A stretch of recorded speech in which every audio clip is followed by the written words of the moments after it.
São os 3 dias que tá com a mesma roupa. Mas essa aqui é de pescaria.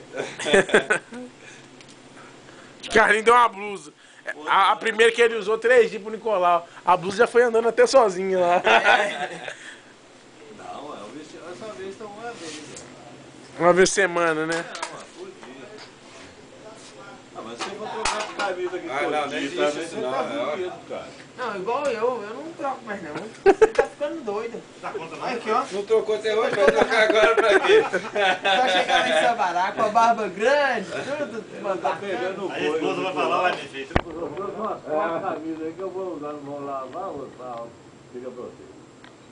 Você também tá bem gratuito. Quando você chegou pra cá, É porque hoje. era bom. É porque ele tomou banho hoje, por isso que ele tá zoando. Primeiro banho, pá.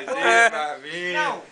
Eu achei que eu tava queimado, eu tava sujo. Você fica 5 dias sem tomar banho. Quando você toma, você acha que tem que compensar os 5 de uma pesada só.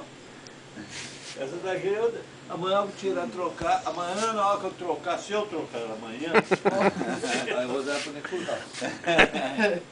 Eu trouxe uma bermuda boa pra ele. Por que você vai dar pra ele? Ah, eu não vou usar mais, tá? Ah, e o ano que vem, na pescaria? Ah, vem com outra que eu vi. Ah, mas essa aí é histórica de Carlinhos. Quem vive No mesmo. ano Você é do passado. Carlinhos. A calcinha é sua? Carlinhos. Olha lá, bicho. Filmou, né? Calcinha de Os caras Carlinhos. tá sacaneando você, Carlinhos. Não dele. Não vou falar nada não, teve. Mexe com a mãe. Mexe com a mãe.